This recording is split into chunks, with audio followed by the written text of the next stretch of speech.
optimal minimal. At this altitude, I can run flat out for a half mile before my hands start shaking. Can I answer your personal question? Now would seem an appropriate time. What if I did the opposite? I'm a cybernetic organism, living tissue over a metal endoskeleton.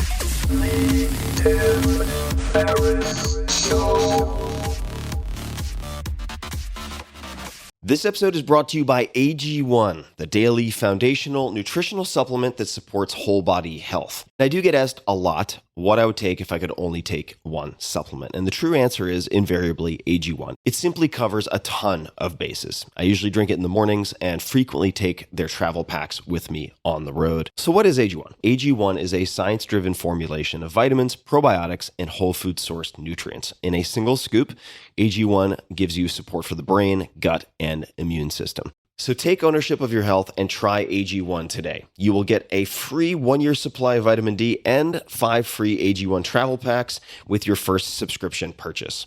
So learn more, check it out.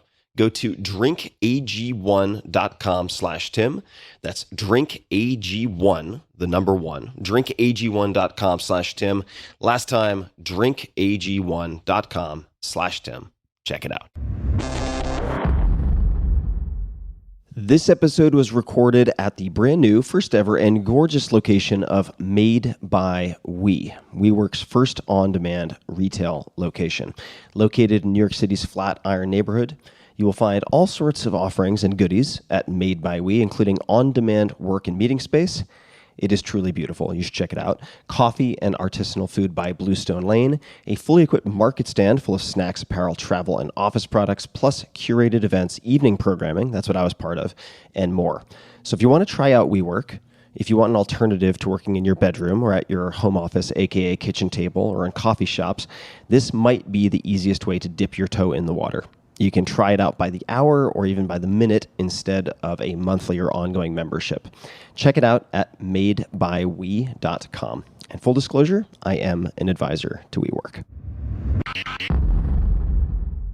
Julie Rice. Who's Julie Rice?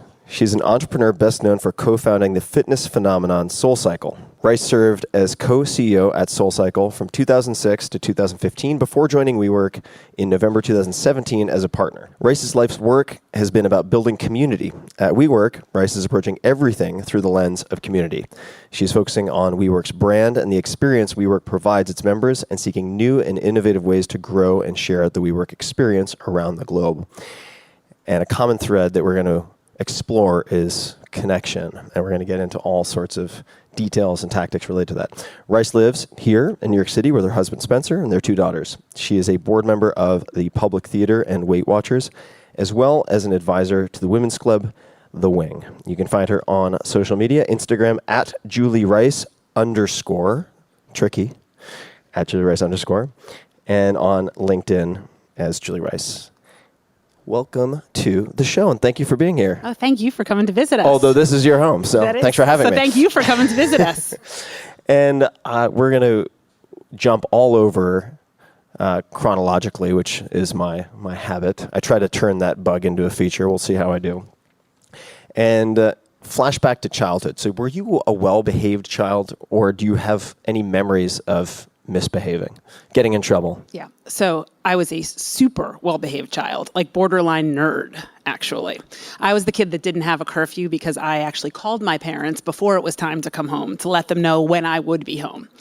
But I did get in trouble once in a very big way, and I will tell you what happened. I decided I wanted to get a second piercing in my ear, and my mother said, absolutely not. I was 11 years old, and that was completely inappropriate to have a second piercing in your ear. And I had one friend, she was my most rebellious friend. Her name was Laura, and we decided to take the bus to the White Plains Galleria Mall. And we were going to get our ear pierced anyway. And so we did. We took the bus, and she convinced me that it was no big deal, and my mom wouldn't even see it. So I just came home, and I put my thing over my hair, and, my mom actually did notice it.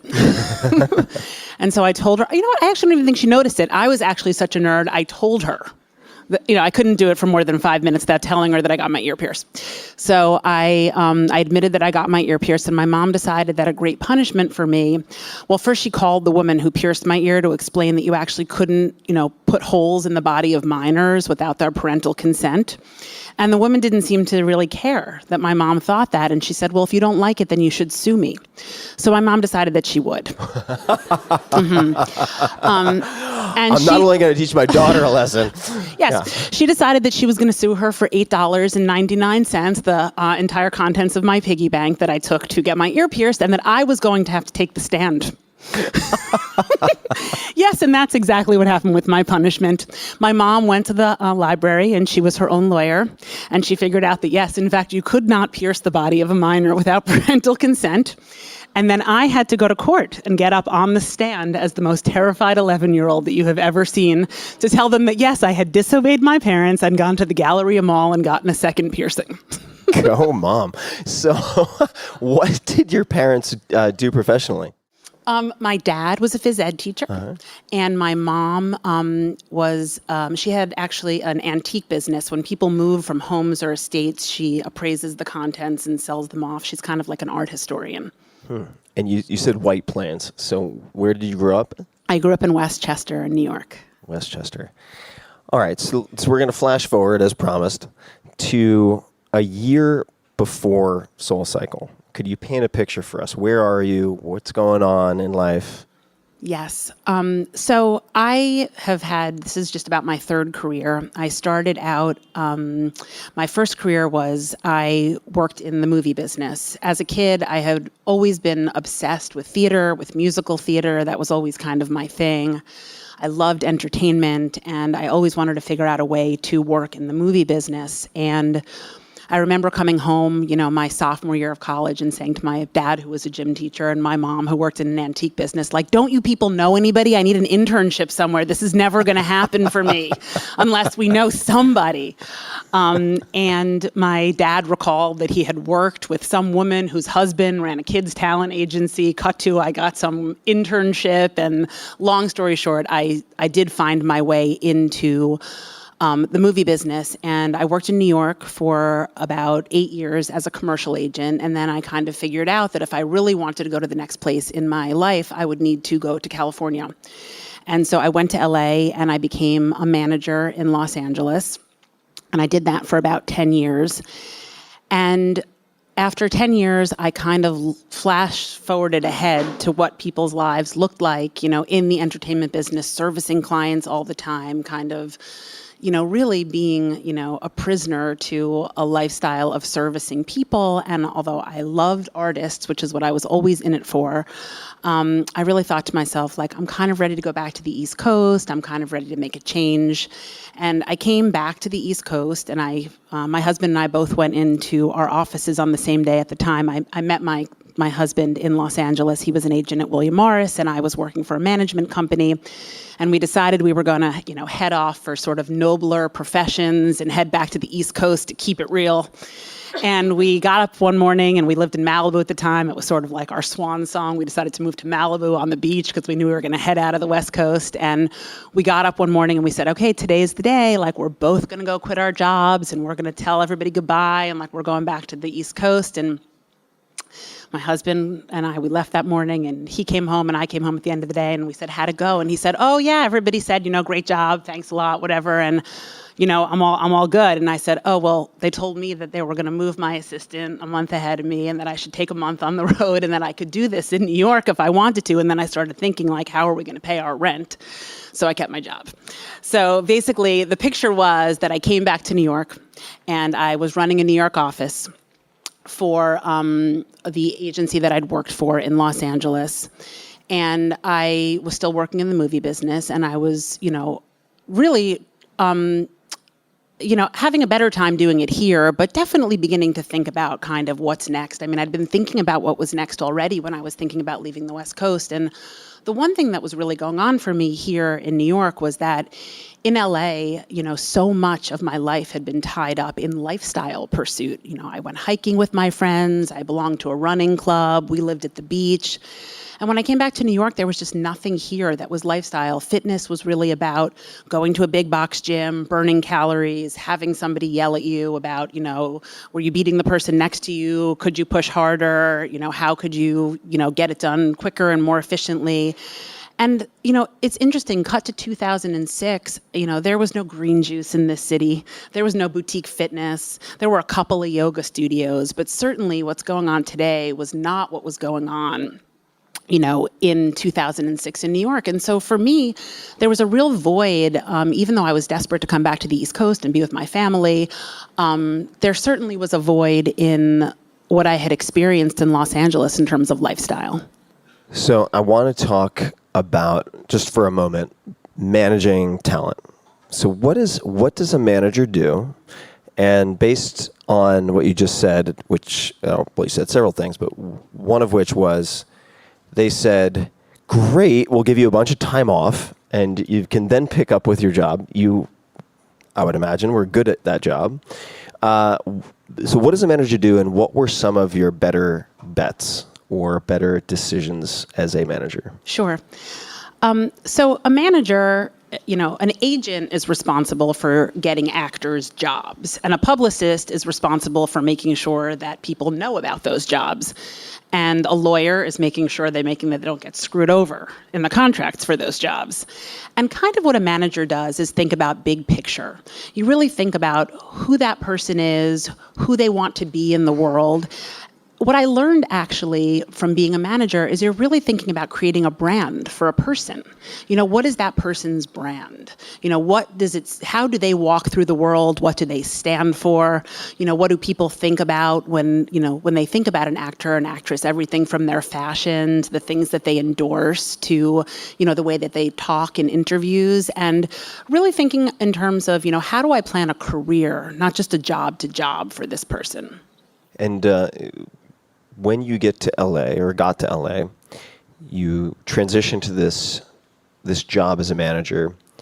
Were there any particular wins or finds from the perspective of talent, people you chose to work with or ended up working with that come to mind? If you can talk about them. I definitely can. Well, I will definitely say that I think that one of my sort of better skills in life is picking people. Yeah, I've seen that. I agree. I'm a very good people picker. I think I've just about the greatest husband. I chose a fantastic business partner. And I feel actually very lucky in my life with my friends, and the people that are around me are all dynamic and really feed me and, in very specific ways. But I've always been a good people picker, and I genuinely love people. And what I really love is I love the nuances that make people the people that they are. And, those little things about people that are special are things that I feel like I can really see. And something that I love doing in the world is trying to help figure out how to connect the world to the things that are special about those people. And so I've had good luck all along. Early on in my career, Ellen Pompeo was a bartender that wouldn't give me a drink. And when I finally gave her my card and her boyfriend found it in the laundry a couple months later, she called me and we had quite a good run. I worked with Selma Blair for a while. I worked with Justin Long. And then when I was in Hollywood, I worked on the teams of people. I worked for a bigger company, but I worked on the teams for people like Jennifer Lopez, and Sean Combs and Will Smith. And those were not necessarily people that I found, but I was actually really lucky to be a part of those teams because I worked for somebody, a guy named Benny Medina, who's like a very famous talent manager. He's created a lot of incredible artists, and really, he was one of the first people that really thought about how you create artists into brands.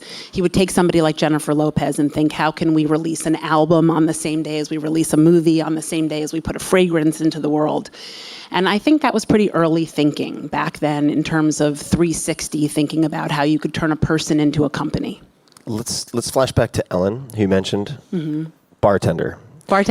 What did you see? Now, as context for me, as well as people who are listening, do the most successful, iconic managers have 5 clients, 50 clients, 100 clients? What does that tend to look like in terms of the number of people you work with? And then what did you see in Ellen? Sure. So it's when you're starting out, it's much more, you're betting and you're betting on more people, right? So usually in the beginning, you start with about 25 or 30 people.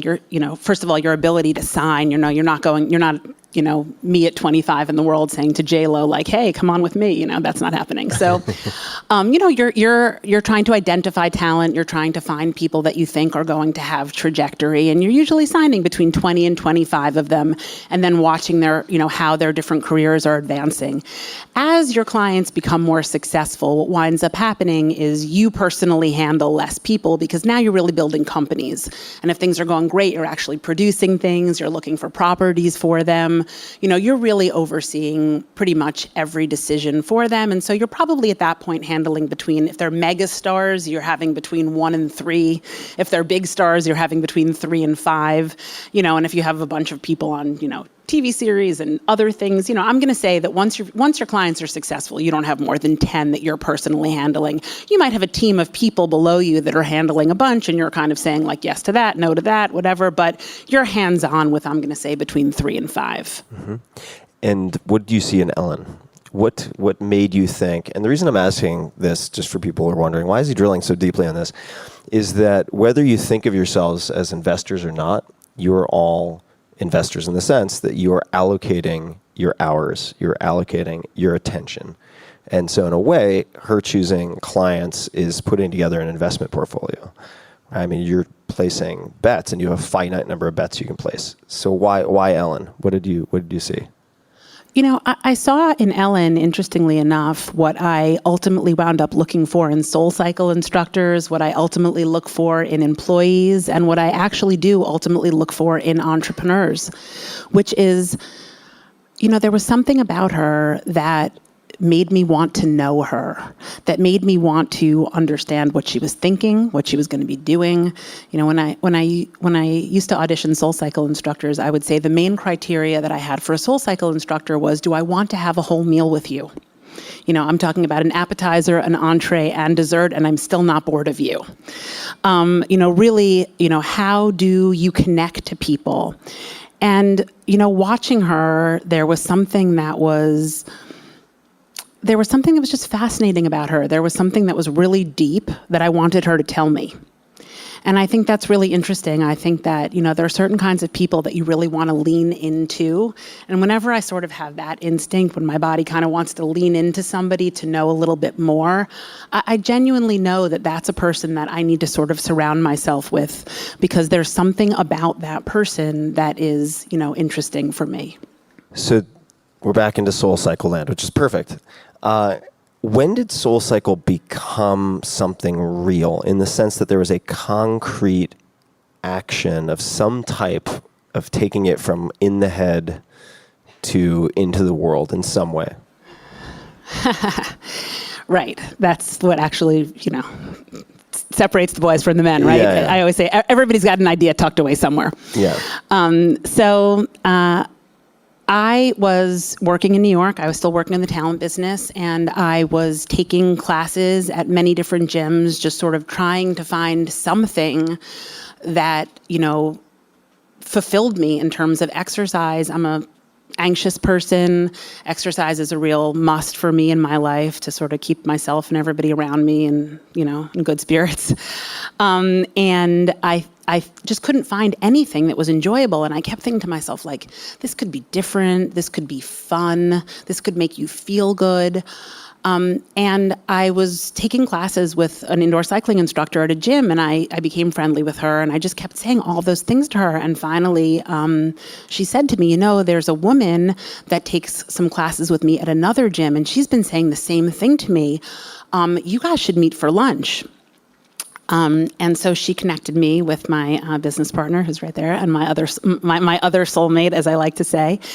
And we had lunch one day, and it was really the craziest thing. I mean, it's a hard story to believe, because we met for lunch. We had a couple-hour lunch. It was in the winter, and it was I was at Soho House here in New York, and we had lunch, and it was crazy. It was like we had the same exact idea, and we were just completing each other's sentences.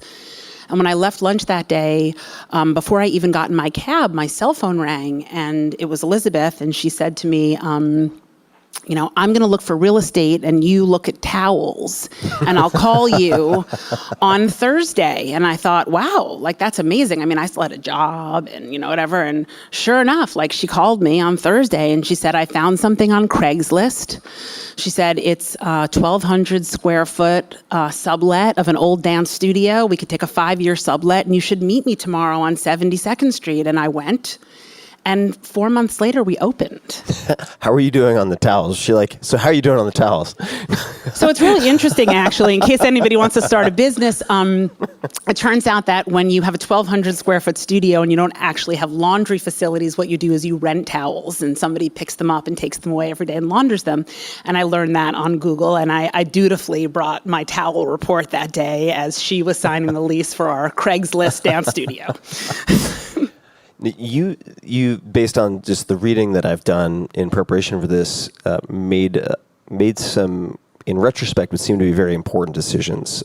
One of them was deferring or minimizing payment to yourselves, it seems. And I read about, maybe you could talk about I think it was, every Sunday, the $200 ATM, maybe you could talk about that. But could you explain the rationale behind that? And could you elaborate on the weekly ritual with the ATM? Definitely.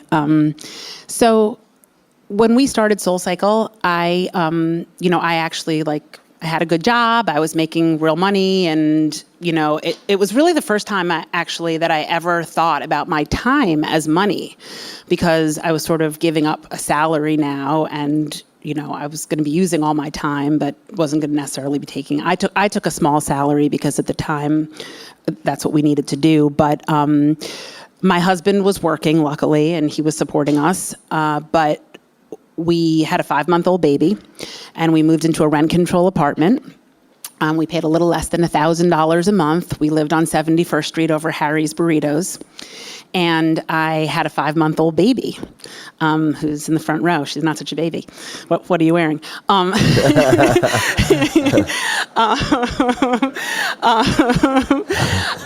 let you guys sort that out.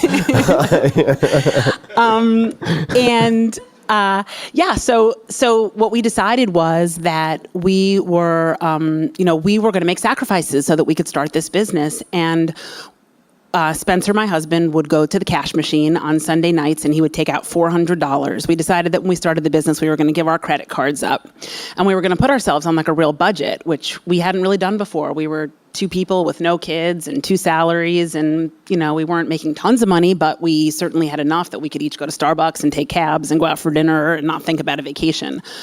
And so Spencer would give us a white envelope, each of us on Sunday nights. We each got $200, and that was our money for the week.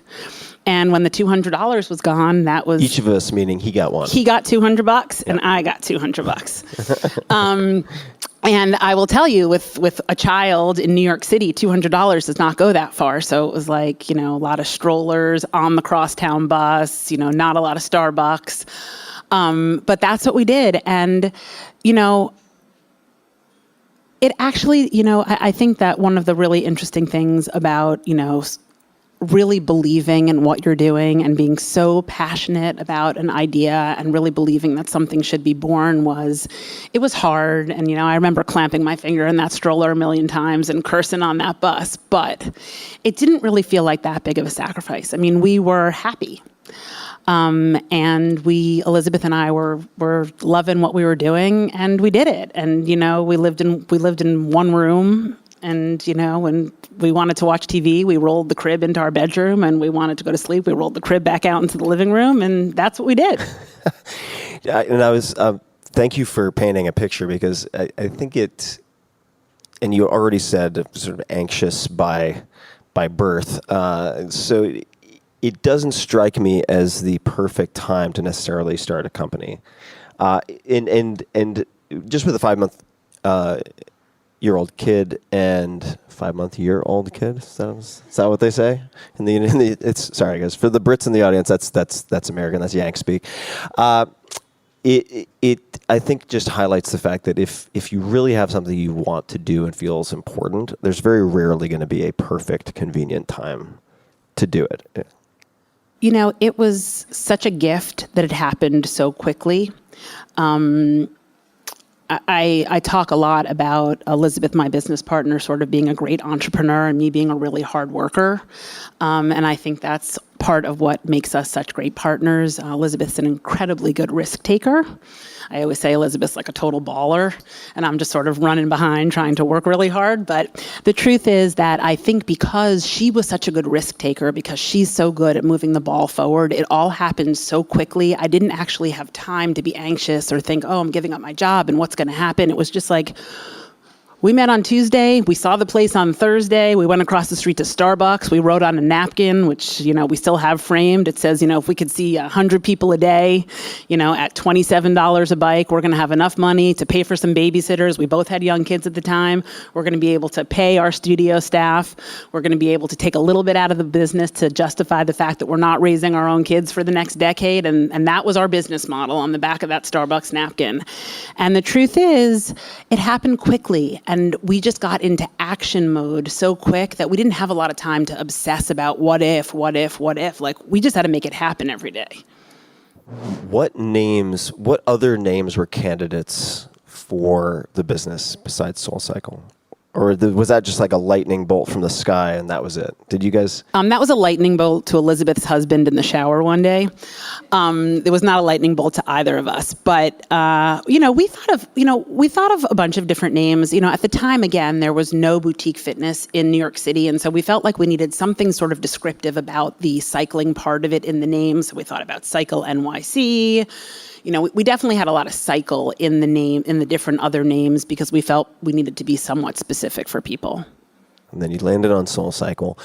How did you decide on the business model? So not just say the technology and the ambiance and all these other elements that made it different, but how did you both think about developing the business model? So it's interesting. I think that, again, at the time, the landscape was, in New York City, there were big box gyms. And the model that was profitable was you went in, you gave somebody your credit card, they took an imprint of it, and then they just hoped that you never came. Because the best thing that could happen was that they could double or triple book your spot when they were figuring out their utilization, and rather than take 400 members, they could have 800 members, or even better. Both of those people didn't show up, and they could have 1,200 members. And so for us, we really began to think about it in a different way. And I think a lot of it, had to do also with our idea that we were tasking ourselves to create a really special experience every time, to the point of being a theater lover and thinking about things in terms of a production. We used to always say that every time somebody crossed the threshold at SoulCycle, it was curtain up. And until they left, it was curtain down, because we were only as good as their last experience. When we decided on a pay-per-class model, everybody thought that we were crazy. Like, why wouldn't you just take people's credit cards? Why wouldn't you just charge them? And for us, it was a challenge to everybody there, from the people at the front desk to know your name, to the instructor in that room to deliver a certain kind of experience, to us to make sure that the brand was delivering a message and continuing to innovate. And we just really felt like we wanted to challenge ourselves in that kind of way. We wanted to deliver that kind of experience every time. Were there any other early decisions that proved either particularly important / good or particularly bad? There were many decisions that proved both of those things. Let's talk about the good ones first. I think that when we started SoulCycle, there were quite a few things that, even though our business model on the Starbucks napkin might not seem sophisticated, I think that we were smarter than we thought that we were, and we thought about a few different things. We thought about technology. We thought about the fact that at the time you had to go to the gym an hour early to put your name on a paper list and sign up for a class that was only going to be 45 minutes long. So your gym experience now turned into 2 hours plus for 45 minutes worth of exercise. And so we created the first online reservation system. We thought about brand a lot. We thought about creating something. We never thought about SoulCycle like we're creating a gym. For us, our muses were things like the White Cube, the art gallery in London, or an Apple store. We always thought about ourselves in a much different way and creating a brand than, we never compared ourselves to fitness. And we always thought sort of, if we could create a brand, if we could set a stage, if we could create a place where people felt safe and empowered and like they could share with other people, if we could set that stage and create that for people, then they could have a different experience than they could have in an environment that wasn't like that. We also really thought about community, and we thought about, how do we create a place where people support each other? So much of what was going on at gyms was competition between people. And for us, it was all about, some days I'm not going to feel like exercising, but like if you can bring it for me on Monday and I can bring it for you on Wednesday and we can all raise each other up, what does that kind of a place feel like? As co-participants. Correct. Yeah. Correct. And, there were a lot of little decisions that we made along the way. And things also that just happened to us in a lucky way. We started out with 35 bikes in the room. We got popular before we could find a second space, so we ended up with 45 bikes in the room. And what did that do? It put the bikes this close to each other. And when people were done complaining about, can you believe they're going to charge $27 and I'm going to have to sit that close to somebody? What actually happened was the lights were dark and people could all feel the music at the same time, and you could almost feel somebody breathing next to you, and your foot was on the same beat as their foot was on. And all of a sudden it became connected and it became tribal, and it was dark and there were candles and the music was amazing, and an instructor is telling you that you could be more than you thought you could be. And somehow the room is moving together in a way that you don't often feel connected to people like that. Even when you're having deep conversation, there's something about a moving meditation with other people that are rooting for you, that are holding space for you, that aren't there to compete with you, that are there to elevate you so that they can be elevated as well. And when we created an experience like that, it was magic. I mean, it was really magic. And, that is it was a really transformational thing for people. It's really remarkable, among other things, that you two are still close, in the sense that a lot of co-founders blow to smithereens at some point. Like, they get speed wobbles maybe because the company's growing really quickly. They might not have the important conversations up front that they should have. There are a million and one reasons why a lot of these relationships don't work out. I don't know if this factors in, but could you talk to coaching or advisors, and if and how you've utilized people to help you guys develop and maintain close bonds and ability to work together? Definitely.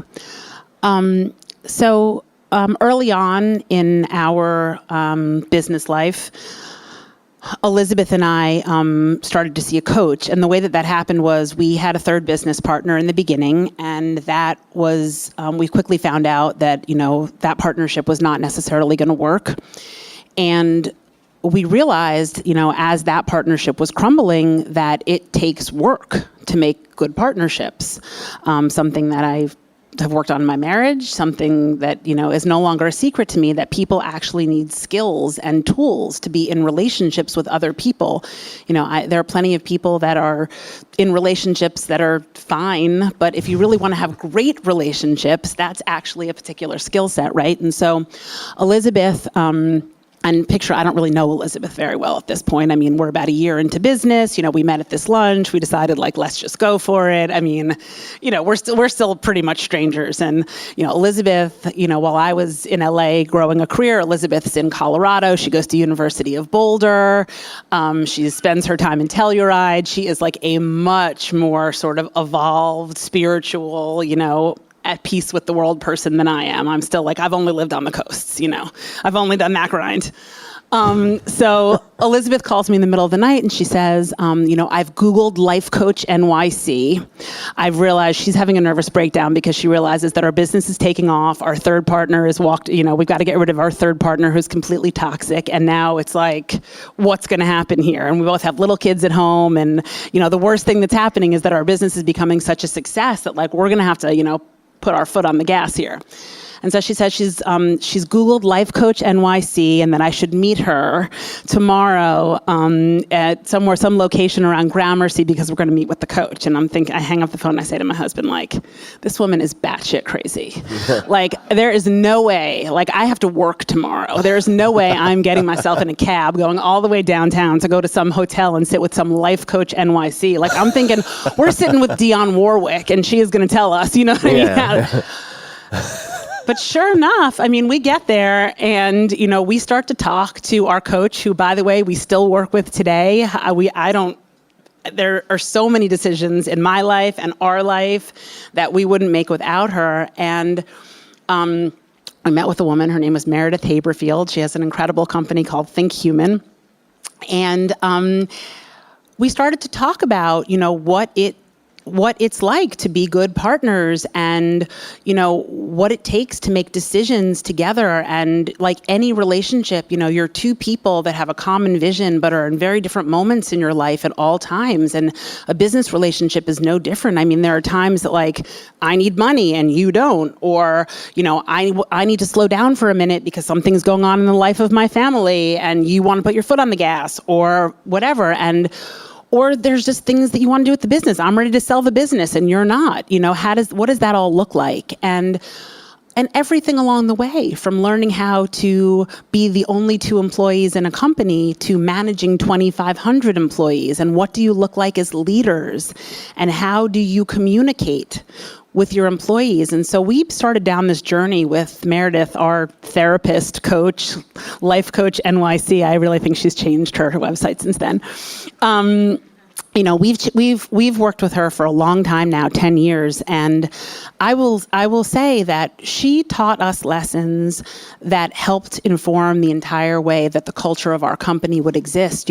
We would learn how to have a conversation with each other, and then we would take those skills and we would codify them. We had an incredible chief culture officer, and we'd work on them. We'd learn how those skills, and then we'd bring her in to learn that skill, and then we'd codify it, and we would teach the entire organization how to communicate like that. And we did that until we created a really extensive library of tools that we used to build a culture. And what was amazing was, and I know that you speak to so many founders that have started businesses, but I really do believe that, just like the way that I was saying to you, like the nuances of people, what makes them special, or it's just so intricate and so interesting. I really think that the nuances of great businesses come from the DNA of their founders. It's those very things that make those people special that ultimately make those companies so special. But the problem is, right, after it goes from 2 employees to 2,000 employees, how do you take that DNA and keep it in a place that's really what it was meant to be? And I will say that finding that coach was so lucky, not only for me personally. I can honestly say that it has changed who I am as a human being and who I ever would have been able to be as a leader. But it also allowed us to scale this kind of stuff into our culture, which was incredible for our employees. We gave them tools like, how to get unstuck, which was really just teaching them how to have a conversation about what was bothering them and to create spaces where they could have those conversations and not feel like people were going to judge them or, reward them or punish them for what they were saying. We had an expression sort of, saying no lumpy carpets. We created an ethos where it was, you had to communicate with your coworker if something was bothering you. And we created a space where you could have those conversations. And we taught people not only how to express themselves, but also how to listen. Okay, there's so much to unpack. Let's get into it. So the tools that you developed or were able to learn from your coach are one set of questions that I'll get to. But let me start with going from, oh my God, we're going to be talking to a psychic, get me out of here, I'm busy, to working with someone for 10 years. were you sold in the first meeting? And if so, why? What did she do, not do, ask, not ask, exude that sold you? Well, here was what was so interesting about, our meeting. I mean, first of all, it was definitely one of those lean in moments. I had never really met somebody who had such different life experience than me and was so different than me and yet saw it all the same. Elizabeth and I have such completely different things that we bring to our partnership and relationship, and yet at the end of the day, we have a really common vision. And I think that's really that's really what drew me to her. And in the case of Meredith specifically, how did she overcome your skepticism about that use of time? Well, first of all, she's just completely cool and normal. Like if she was here with us, she would just be, right. Us. You know what I mean? Like she's super. She's just real. There's no bullshit. It's like she will call you on it. And she asks you really hard questions. You'll sit there and defend something for 15 minutes. Well, that's not how I see it, and that's not how I want it. And but that's da-da. And then she'll say to you, that's all great. Here's what I want you to think about. And you don't have to answer it now. She'll say to you something like this. At the end of your life, when you look back on this, who do you want to have been? How do you want people to have thought of you? And you'll just go, wow, because that's some different shit than what I was about defending right now, right? Yeah. Wow, that's way different than being right in this room right now. When I think back to the end of my life, and I think back about the way that I want people to have thought of me, or have listened to people, or have taken a moment to consider somebody else's feelings or point of view, or put myself in their shoes. I mean, that's some different stuff than being right in the moment. And when somebody asks you a question like that, you stop. And it's always questions like that, or it's questions, and a lot of times it's just you and yourself. And she'll just ask you questions like, about why you're doing things. Is it about your ego? Is it about the way other people think about you? Is it because you need more money? Questions that I don't know. I have not done enough work on myself to really ask myself those questions. I'm really good still at talking myself into the things that I want to hear. And when you were talking about the getting unstuck, if I'm getting that right, and no lumpy carpets, or no lumps in the carpet, I might be getting the phrasing wrong, or managing these, what could be very uncomfortable conversations with a partner about wanting to sell when someone else doesn't want to sell, or whatever the conversation might be, right? It seems like a lot of those tools, and whether it's for employees or for the two of you, is about having uncomfortable conversations successfully and managing conflict. Are there any specific recommendations, tools, anything at all, or examples that you could give of how to approach, say, the employee who has something that is bothering them about a coworker, and kind of walking them through how to do that in a way that doesn't lead to World War III? Well, first of all, I think that, for better or for worse, I think that, company culture also has a lot to do with it. I think they're creating environments where it's safe for people to do those things. There's so much politicking and, things that still go on in many places where, that sort of, you have to actually reward that behavior. I do think that is something that is, it has to be considered. But what I will say is that, I do think that having those conversations and beginning to have those conversations really start with teaching people how to listen first. I think that training people how to listen to what somebody else has to say allows people who then have issues to go and be heard. I will tell you about something actually great that my husband and I have done for a long time, which actually changed the dynamic of our relationship. And I can honestly say that it's, if I had to say sort of the other best thing that I've ever done is, we had our first daughter, and all of a sudden we were no longer two people that could just do what they wanted whenever they wanted. If we both wanted to go to take different exercise classes at different gyms at the same time, well, somebody had to stay home with our kid, and that began to create conflict. We no longer had the time that we used to have to ourselves. We no longer had the autonomy. It's different, when you have a child. And so, we'd started arguing, and we had started, having all this conflict. And my husband, who happens to be a much more evolved person than I am and a much better communicator, said, well, maybe you should go talk to somebody. And we started to go to some couples counseling and see different marital people, on a hunt for some solution to this. And, when we were in the room with couples counselors and therapists, we were two like really smart people. So we would just play the win the therapist game, so we'd spend a couple $100 an hour trying to figure out who was going to actually win that day. And then finally, we quit the couples therapy, and because I decided that our therapist liked him better. And then finally, Spencer was seeing a therapist on his own, and she said she had given him a suggestion, and she said, you should read this book, and it's called Getting the Love That You Want.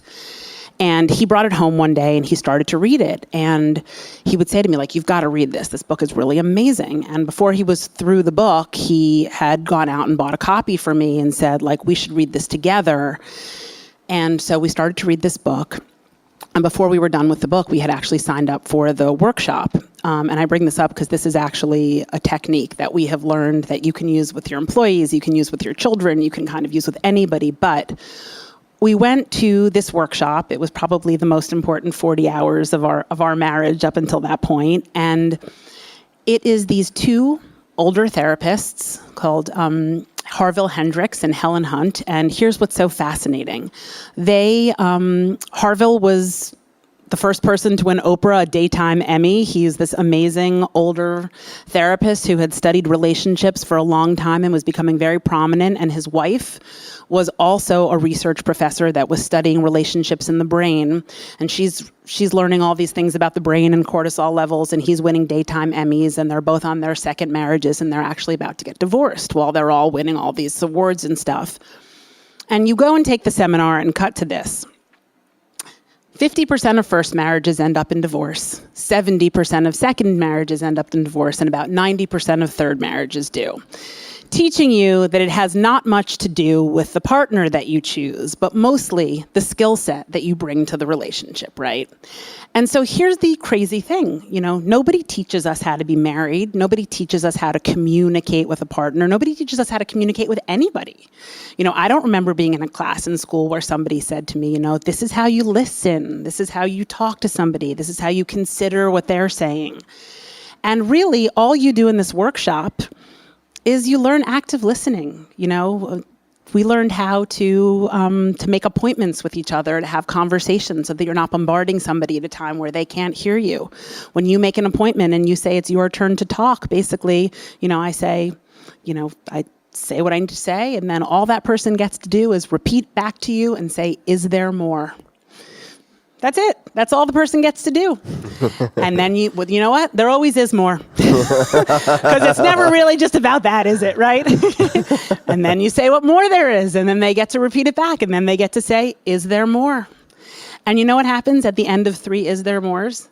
Rather than trying to win the therapist and rather than trying to be right, what you realize is that somebody is suffering about something and that it's coming from a source of pain, not coming from a source of at you. And it's not about you being right. It's about taking care of somebody that you love, or taking care of somebody that you work with, or hearing a child that's coming home from a school that didn't have a good day or got a bad grade that's feeling disappointed also.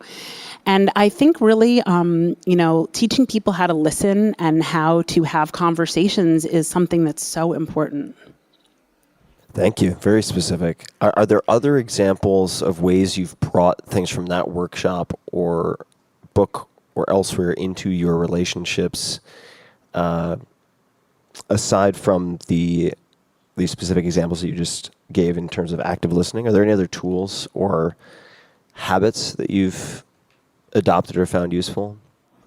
There are actually many others. I think that one is really the one that it's really the focus of the workshop and what you do, most often. But there are a lot of amazing practices, telling people what's great about them. I mean, how often do you think about something that's wonderful about your partner and make sure that you share that every day?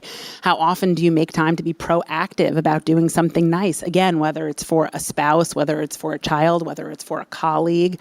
I think there are a lot of incredible things that happen out of that workshop. But I will say that, the foundation of it is really learning to listen. So you mentioned that, I think, and I'm paraphrasing here, so correct me if I'm wrong here, but you see founders with certain DNA, certain superpowers, and that sort of infuses and informs the organization. And I think it's at least been my experience observing and being involved with a lot of companies that also, if there is acute dysfunction in a founder, that can also sort of infuse its way into a company. So I'm mentioning that just to say that the culture, which we take to be like a shared set of beliefs and behaviors, at least that's how I think of it, does not just take care of itself. And part of that is doing the work that you guys have done as founders, both separately and together. Are there any other, whether it's books, seminars, advisors, anything that come to mind as having made a real difference, whether it's in your business life or in your personal life, that you're like, you know what, I would recommend, I've tried a lot of things, here are a few things I would definitely recommend that people check out?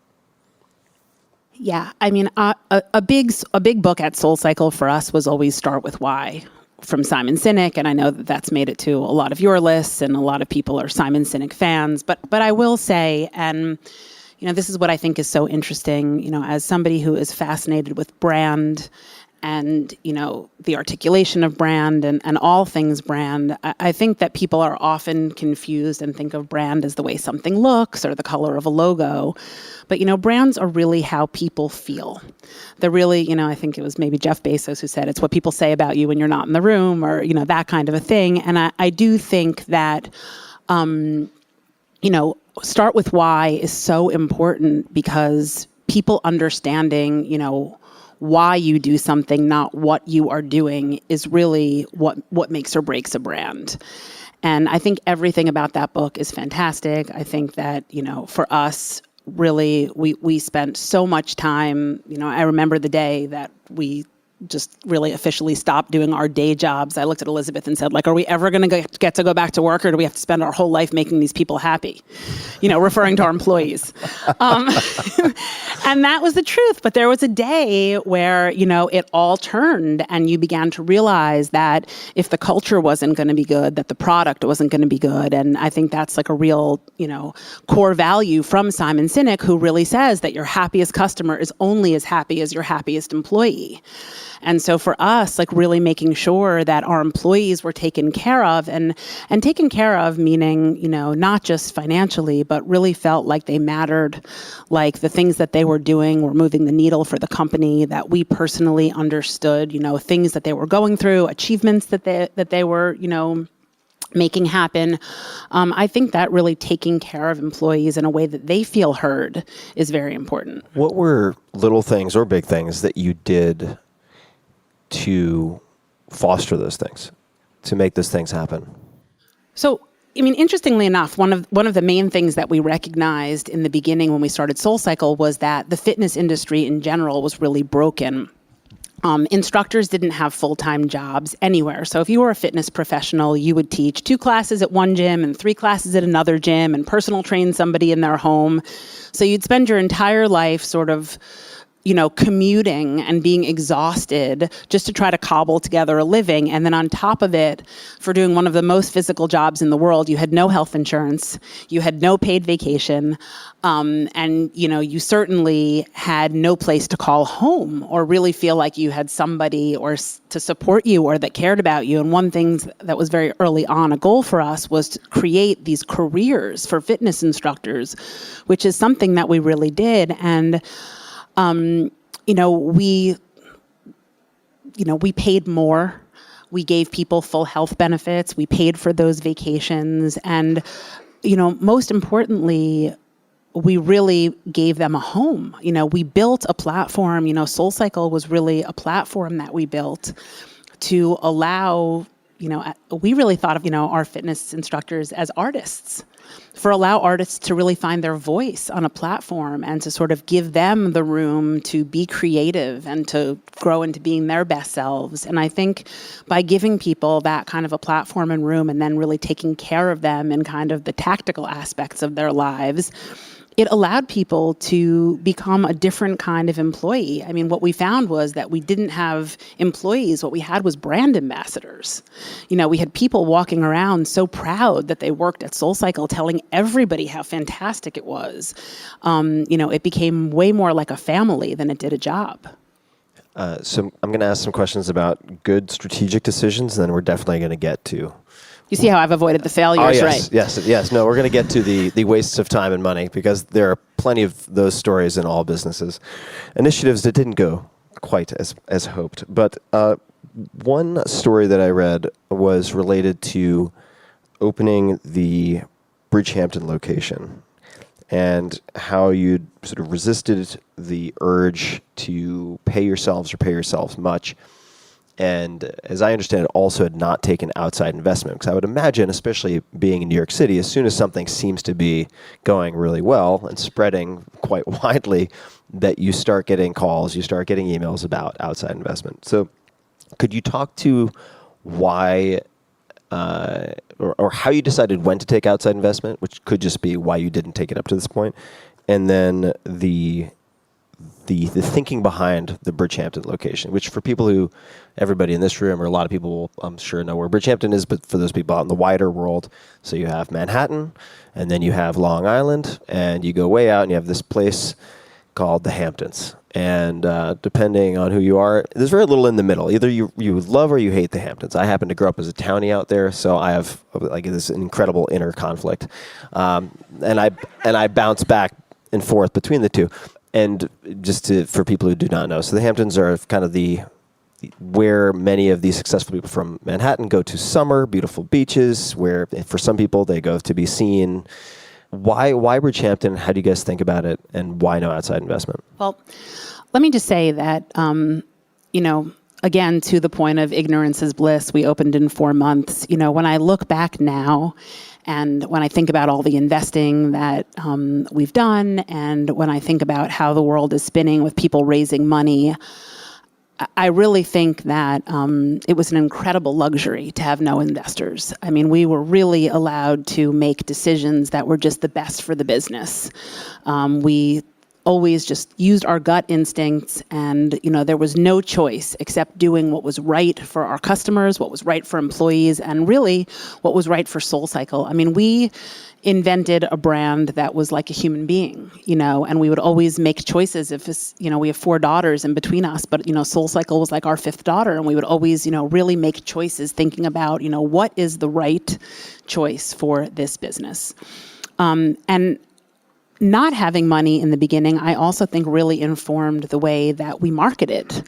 We had no marketing dollars. I mean, zero. Up until 10 years into the business, we didn't spend, any money on advertising. And I think what it really did was it really forced us to be incredibly disciplined and incredibly scrappy and really be a part of the communities that we were trying to create.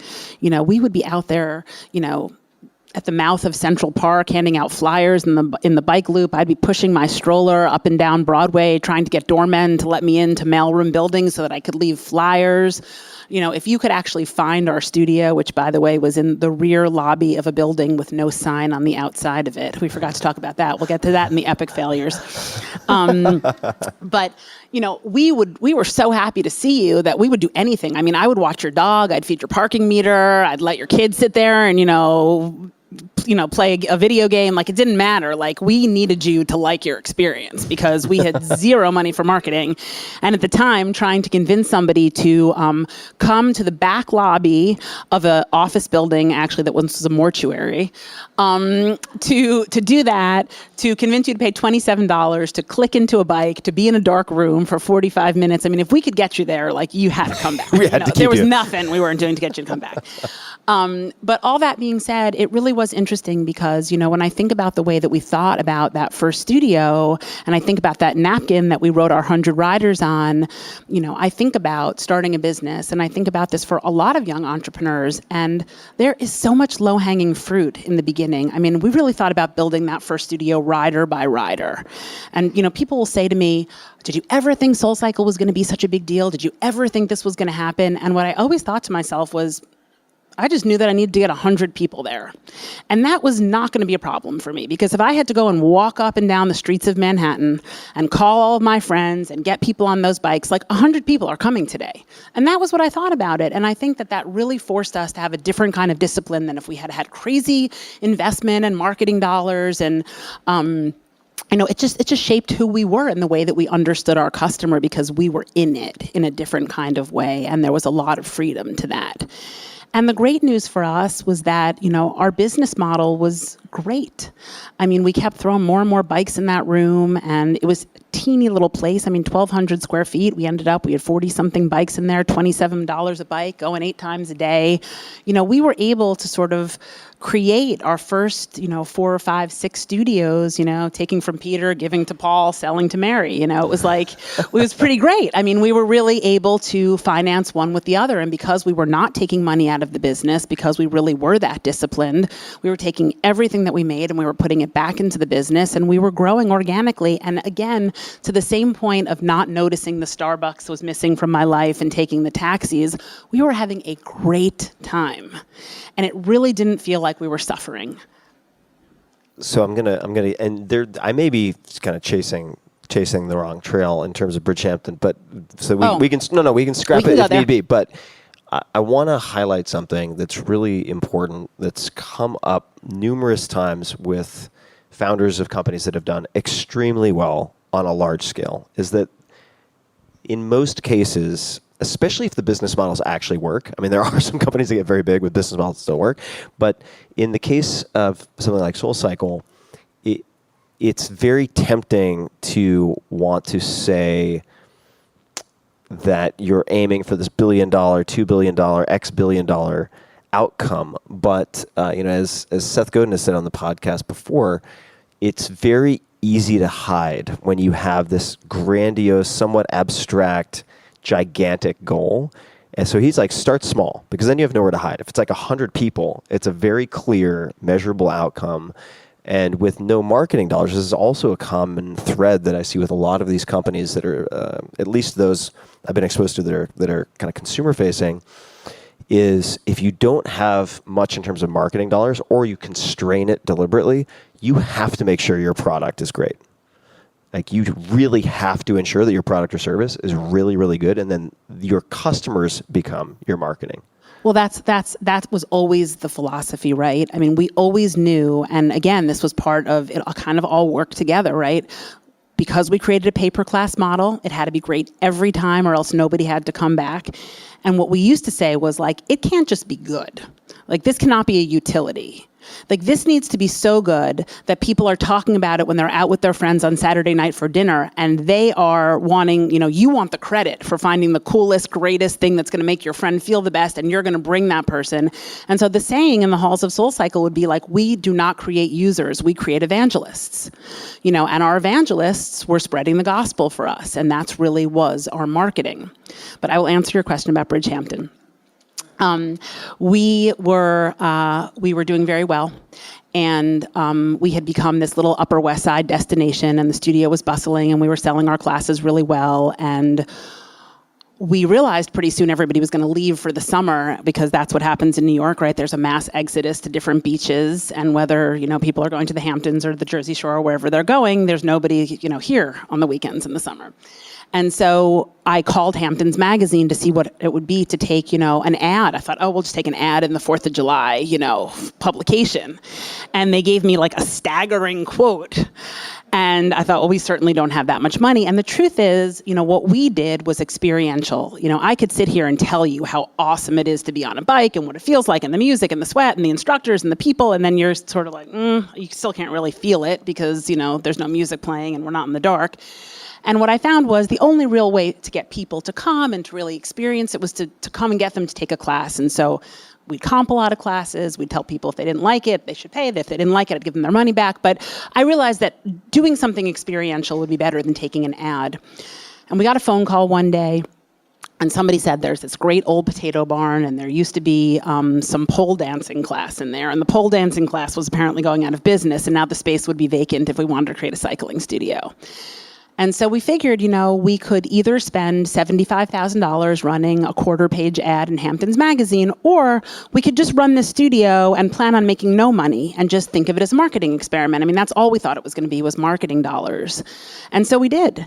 And we went and we painted the barn, and we rolled our bikes in there, and we put a big yellow wheel on the wall, and we flung open our doors, and the barn became like a sensation.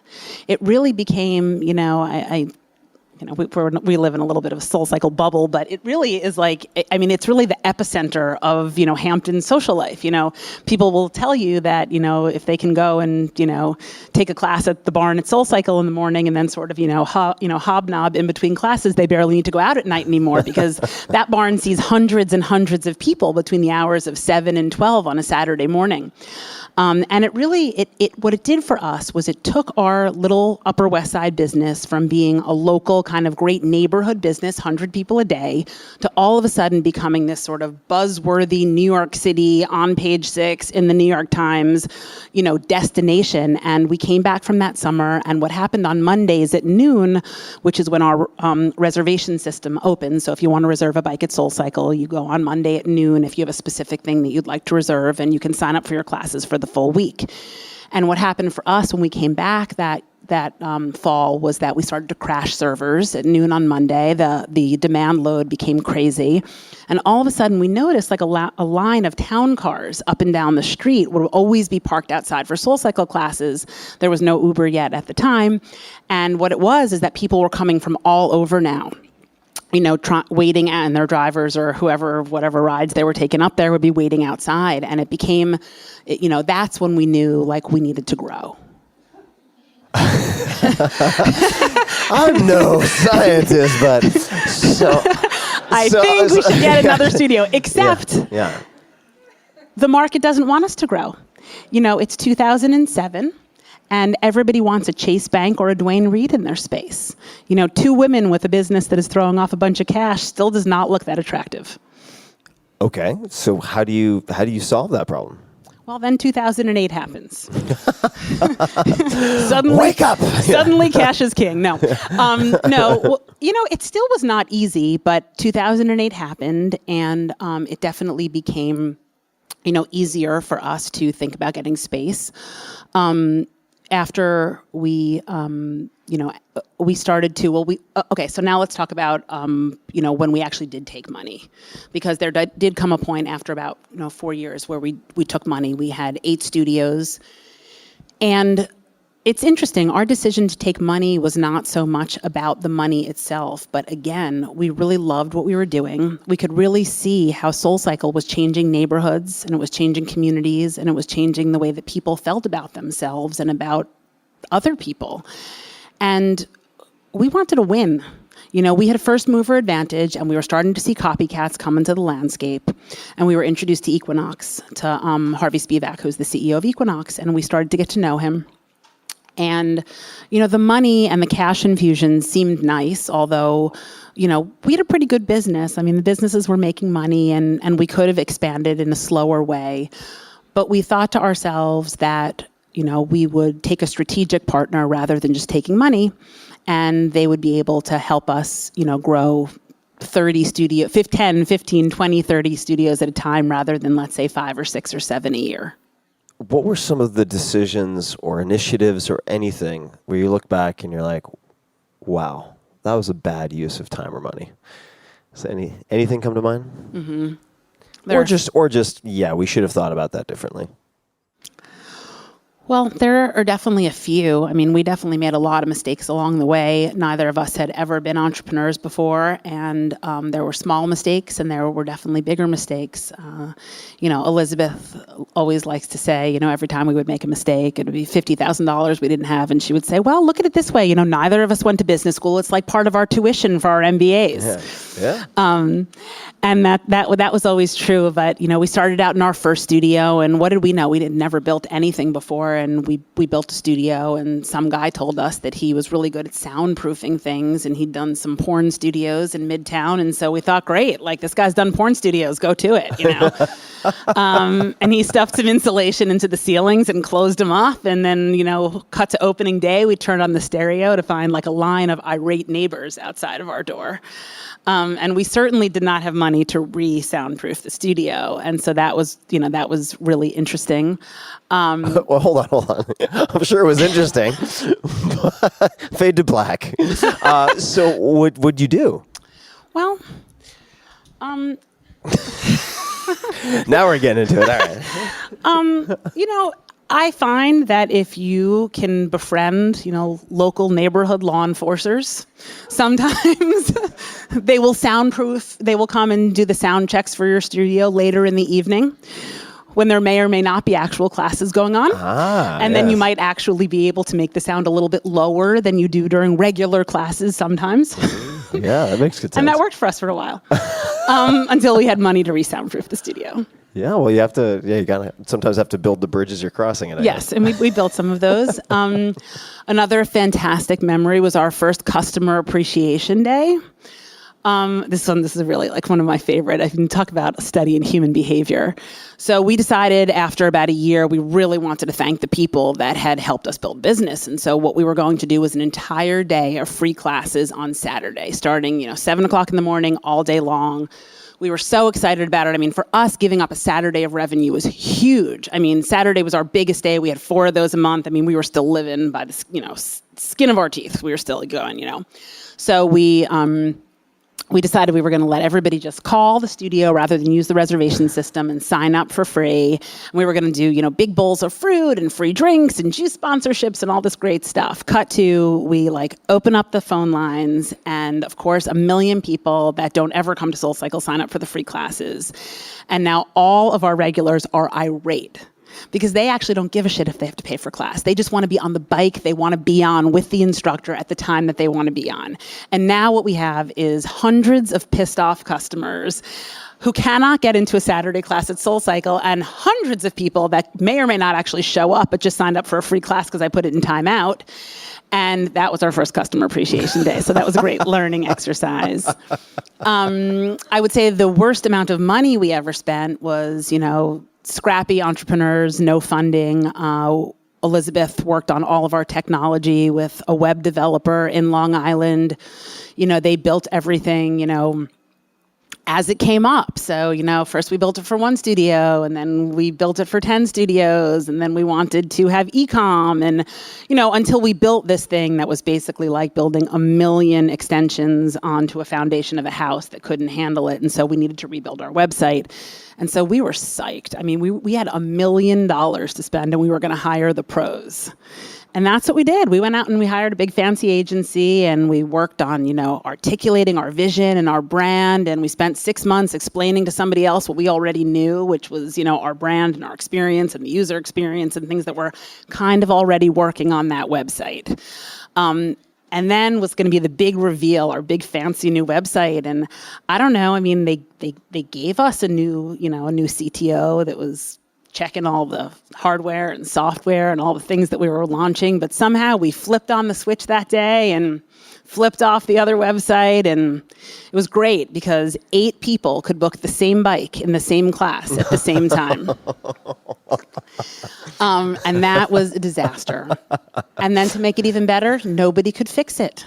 1 week of signups went by, 4 weeks of signups went by, 6 weeks of signups went by. Talk about using up your goodwill. The first few weeks, people gave us the benefit of the doubt. We had great customer service teams. People showed up. They gave people hugs. They gave people free classes and After juice. the fourth hug, they're like, yeah, enough with the hugs. Yeah, it was like by week number 4, people were just like, they just thought we were totally inept. Wow. And that's actually how our app was born, to divert people from our fancy new website that never actually got working. I mean, it works now, but it took us quite a while. I mean, we were able to build an app better than we were able to fix that site.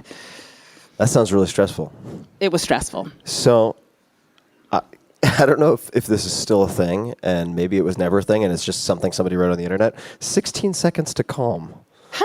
Okay, that's how long I can meditate. Yeah. Okay. Can you talk about that and any other tools that might help when you're going through an experience like that? So I'm not really good at sitting still. That's not my specialty. I've definitely tried meditation in many different forms with many very talented people, and many trusted friends have referred me to many places that I'm sure are the right places to be meditating, and I have never found it yet in my being to meditate. I think that's why SoulCycle continues to be such a huge part of my life, just because there is something in that room for me that is really meditative, and to the point of coping skills, it's still something that's in my, daily practice, almost, at least a couple times a week. But for me, I have a friend who started a meditation studio in Los Angeles, and sent me a million ways to get onto her app and her stuff. And there is one meditation that I have found that is called 16 Seconds to Calm. And it's 16 seconds, and you basically take one breath in and one breath out. But this guy tells you why you're interrupting patterns while you do that, because you're focusing on your breath. And he claims that in those 16 seconds, you have interrupted your thought patterns enough that you have broken the cycle of anxiety. And I choose to believe it. So besides the 16 seconds, and aside from SoulCycle, are there other tools, habits, routines, anything at all that you've found to help you to operate at a high level when there's the potential to be overwhelmed by stress? I mean, you like you said, you don't strike me as the type to sit still for very long. You seem to do a lot and get a lot done, and therein lies the risk of, I think, overwhelm. So what are other things you do to avoid buckling under overwhelm? I will honestly say that the number one thing that keeps me from buckling under is that I have a really awesome marriage. I know that sounds funny or maybe not, but I have chosen a partner who actually is really amazing at communicating with me during times of anxiety, and actually has sort of created an atmosphere in our home that is not super tolerant of my anxiety, in the best way possible. So what does that look like? It looks like, when I walk through the threshold of my house, I have a partner that, if I'm stressed out, sort of demands me to communicate about it and sort of get rid of it. And, we have a lot of respect for each other, and he usually finds a way to figure out what it is that can bring me down from that. And I will say that being in a relationship like that with somebody who is not an anxious person, who is able to kind of de-escalate your own anxiety is kind of fantastic. Could you give an example? You don't have to, but if you can, of language is so important here, right? Like, the devil's really in the details. So what might he say or ask when he's like, code red, I see what's coming, and wants to get you to talk about it or de-escalate? What might be an like approach? Just this morning? Perfect. We were preparing for this interview. Yeah. And I said to him, are you going to help me with the questions for Tim Ferriss? And he said to me, I didn't want to say this to you yesterday, but you said that to me the same way yesterday. And you were asking it to me in a way that obviously you're very anxious. And, of course I want to help you, but would you like to ask that in a different way? And I thought to myself, I know he wants to help me because he is like the biggest supporter of my whole entire life. And I'm sure that and I know that he spent a lot of time thinking about this because he sent me emails, that I asked him to think about this. And then I thought for a second about my own anxiety and where I was going with it, because I thought, I have something else to do at 11, and is he going to help me at 10:30? And it was my own crazy person in there thinking like, you need to help me right now. That was like my own person. But he does not get worked up like that. And so he said to me, like, do you want to ask me differently? Because you asked me the same way yesterday, and I don't think, and the thing was, that was just my own check. And most of the times that I, am communicating badly with him, with my children, it's because I'm in a state of anxiety or distress. And I think having somebody like that by your side that can check you like that, again, in a way that's loving, not in a way that's, like that, I think that really helps to bring the situation down. And I will tell you one other amazing thing that we do in our house that has really helped to kind of reframe the way that we live. So we started to celebrate Shabbat about 5 years ago. I was out one day with a friend of mine who is like a super successful music executive. She's like definitely one of my main girl crushes. She's like a total boss and a real power broker. And we were having a business lunch one day. And at the end of the lunch, she said to me, I have to duck out a few minutes early. I have to go pick up a challah for Shabbat. A challah, for people who don't celebrate Shabbat, is the braided bread that we eat on Shabbat, right? And, one thing that, my business partner Elizabeth loves, she always says to me, it's always fun to find out something new that you don't know about somebody that you think you know really well. So I looked at my friend Julie and I said, really? I said, you like celebrate Shabbat on Friday night? And she said, yeah, I'm out a couple nights of the week listening to music. And I find that, because I'm so busy, it's a lot of integrity for our family. We all have to be at the dinner table at 6:30 on Friday night, and we put our phones away and we light candles.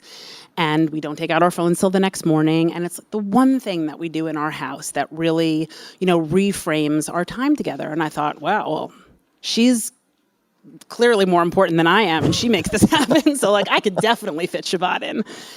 And we started to have Shabbat. And here's the interesting thing, we're not religious people. I would say that we're spiritual, just in the way that we believe that, the way that you are in the world is the way that you feel in the world. And I think that we believe in something bigger and that we're all connected in some way, but I wouldn't say that we're religious. But we started to have Shabbat, and we have very few requirements of our children, but one requirement is that everybody is home for that evening. Our daughter, who was 5 months old when we started SoulCycle, she's now 13, and our rule for her, she can have as many friends as she wants, but she has to be there.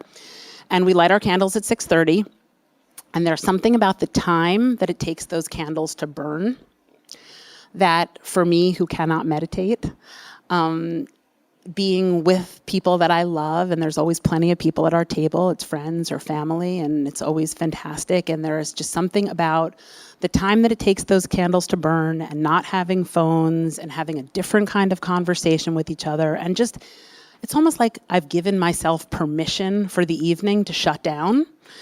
And whatever that is inside of me that has, whenever the minute we light the candle, it says like, it's cool till tomorrow. Like the world's going to wait for you. There's something about that ritual for me that's really one of the times that I look forward to most in the week. What rules do you have during Shabbat, and is it primarily and what's the duration? Is it primarily from that dinner to the following morning, and you guys all put phones away? Yeah, is that the most important rule? Are there other rules that you guys follow? No, we light candles, and we do say 2 prayers in Hebrew. It's what we do. My husband has recently started playing the guitar, and he's mastering some guitar songs. And so we try to have some music. He's getting pretty good. Our kids are usually super embarrassed if they have friends over that their dad's playing the guitar and their mom's singing and clapping. So it's a really big hit. I try to buy a lot of really good desserts, everything from Levain Bakery to Baked by Melissa on down to lure my kids to stick around the table for a certain amount of time. Spencer and I try to keep our phones in the drawer until the following morning. My daughter, would obviously die without getting back on Snapchat by about 9 o'clock. So we allow her to do that. And there are no rules really. And the crazy thing is, it's just, again, it's always intimate. It always feels like a safe space. It always feels like people can share like what really happened to them that week, how they're really feeling about themselves, their triumphs, their tragedies.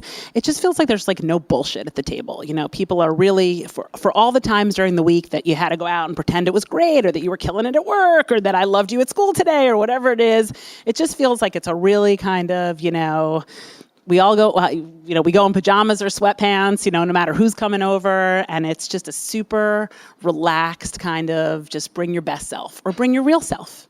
I love it. What a beautiful ritual. Where should I go from here? Well, you mentioned the prepping for the interview and the anxiety. Were there any questions that you hoped I would ask you? Like, you know what? I have a really good answer to that. I have a really good answer to this type of question. I hope he asked me this. Or conversely, was there anything where like, I hope to God he really doesn't ask me? This is a bit of a trick, or is it? Well, I have to say, I did do some research while I was, getting ready for the interview. And I was really, I listened to a lot of very impressive people on your podcast. And I was really thinking to myself, like, I haven't written a book. I don't really have a method for anything. So I was really hoping that you wouldn't ask me for some sort of dissertation on something. Yeah. I was thinking a lot. A couple of things that I was thinking about were just, I was thinking about SoulCycle a little bit, and I was thinking kind of about what made the experience special. And I was thinking about, if we would talk about that a little bit, just sort of about, the construction of what that experience is like in the room. And I think that's kind of an interesting one. I think that we've really crafted the experience in that room to be a lot of the things that I think people really need today. And what we've done is we've really taken, we've created an 8-week training program for our instructors. And what we teach in those 3 things is we teach them how to be spiritual and emotional leaders. We teach them how to be physical fitness instructors so they can give people what they need for their bodies. And we also teach them how to be DJs and how to create music like artists. And what I think is really interesting about taking those 3 different tracks of, psychology, physical experience, and also creativity, and putting them together is you really provide something for people in a room that allows them to access many different parts of themselves that I think people don't often get to access. And I do think that there is something about that and about creating sort of that moment. We've created the class sort of in 5 stages. I mean, there's almost 5 stages that we break it down into, which is, we warm people up, we pop the party, we break them down, we give them a soulful moment, and we send them home like heroes. And there's something about that emotional arc and that physical arc with music matching it all that I think really provides people with a lot of what they need to get today in the world. And I think it's also a really interesting journey for people to go through together, because although people aren't speaking and aren't communicating, they are all experiencing a journey together. And so it's a really interesting way in a world where people have almost forgotten how to communicate with each other because of phones and digital isolation, to allow people to participate in something where they really do feel closer and connected to each other at the end. I'd love to ask a bit more about the spiritual emotional leaders part. What does the curriculum look like for that?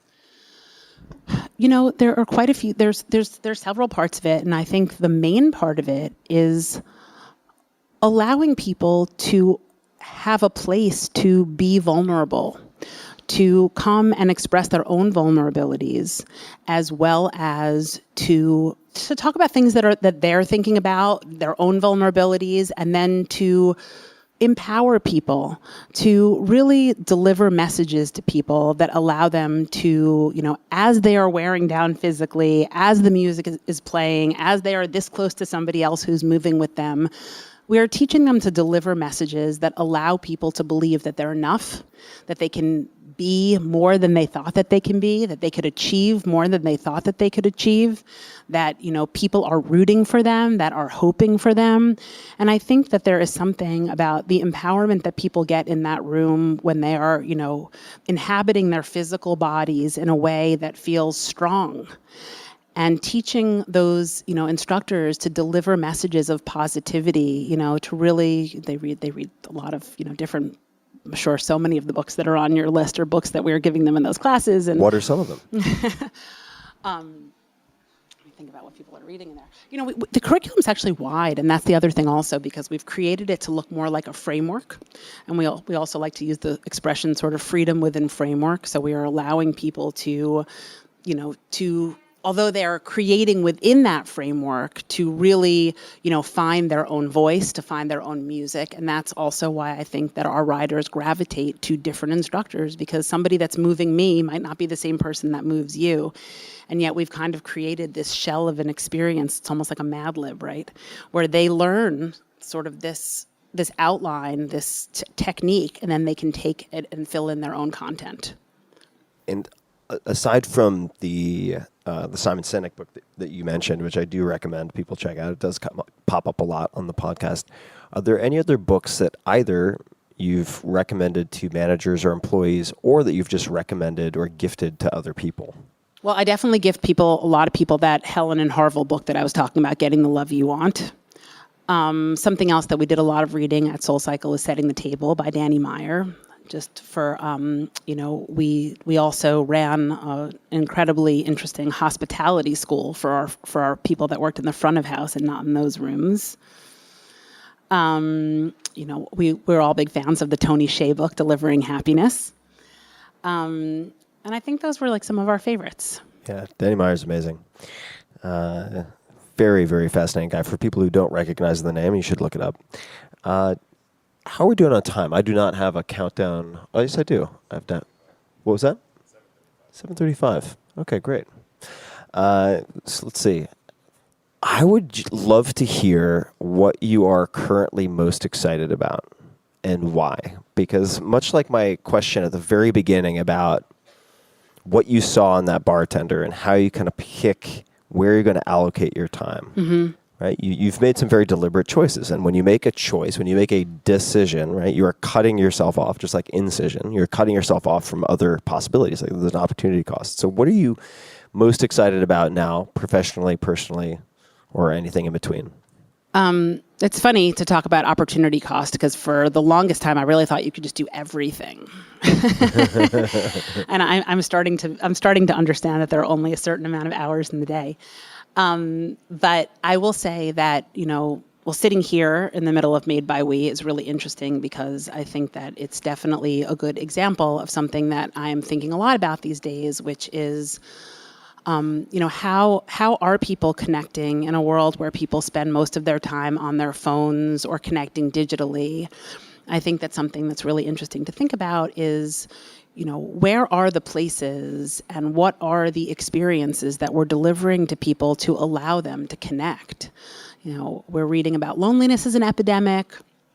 I'm personally terrified watching my 13-year-old and the way she interacts with her friends and their phones. They're all in the same room, and yet they're all on their phones communicating.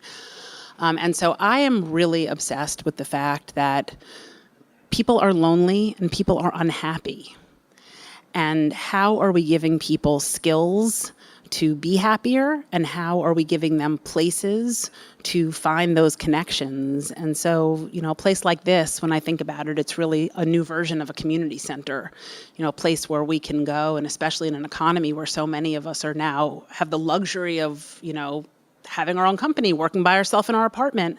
That all sounds great until the day that you wake up and think, I could really use somebody else around me to help me get inspired. And so really thinking about, how people connect and what kind of tools we need to give them so that they can connect and connect in meaningful ways. This is a beautiful space. I mean, I don't know how people in the audience feel, but it's my first time here, and I could have used a place like this many years ago, and hopefully there'll be many, many more. Come anytime. Yeah, it's absolutely, absolutely stunning. And let's wrap up with just a few final questions. And this one, sometimes a good question, sometimes a terrible question. We'll find out. And that is, if you could put a message, a question, a quote, anything at all, metaphorically speaking, on a billboard to get a message out to millions or billions of people, non-commercial for the time being. Do you have any thoughts on what you might put on that? For me, this is a very easy one. I'm a terrible claustrophobic. I did not know that. Yes, I'm a terrible claustrophobic, and ready for this? I live in New York City. I do not take elevators. Like, don't take elevators. Have gone to weddings, black tie weddings at the Rainbow Room, 71 flights. I walk. Yeah. Wow. So presumably you're not in like a running shoes when you go to such a function. I have a whole situation. I have my heels in a bag and I wear my sneakers up in full hair, makeup, outfit. I make it to the top, I blot, I put my heels on, and I walk out like nothing happened. Okay. But yes, so elevators are not my thing. Yeah. And so if I was going to put a billboard up, I think that it would say, there is no elevator to success. You have to take the stairs.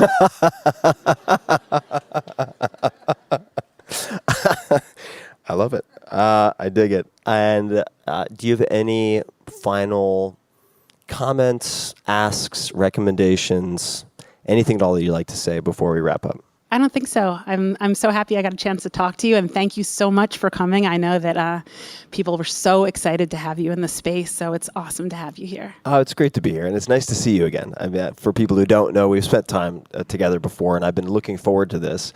And as soon as we had a chance, the very first time to spend 10 or 15 minutes together, I was like, I need to get her on the podcast at some point in my head. So here we are, and it's been really fun. I've taken so many notes. Everybody in the crowd has watched me taking all these notes for things that I'm going to follow up on and dig into. Where are the best places for people to find you, learn more about what you're up to, WeWork, anything that you'd like to mention in terms of resources? And of course, I'll put these in the show notes online as well. Definitely. So you can always find out what's going on in this space on our Instagram. Is that right, Joel? Where are you? What's the best way to find out about stuff in this space?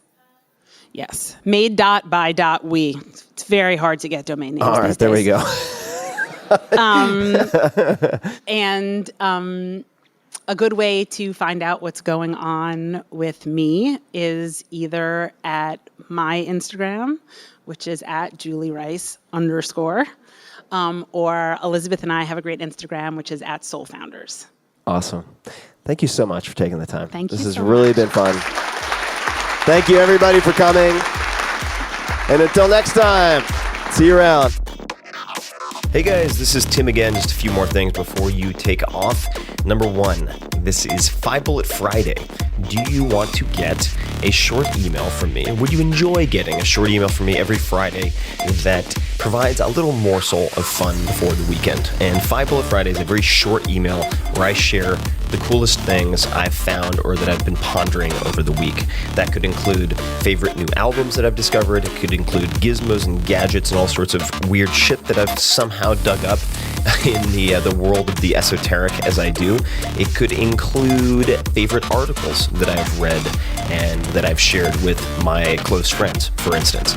And it's very short. It's just a little tiny bite of goodness before you head off for the weekend. So if you want to receive that, check it out. Just go to 4hourworkweek.com. That's 4hourworkweek.com, all spelled out, and just drop in your email and you will get the very next one. And if you sign up, I hope you enjoy it.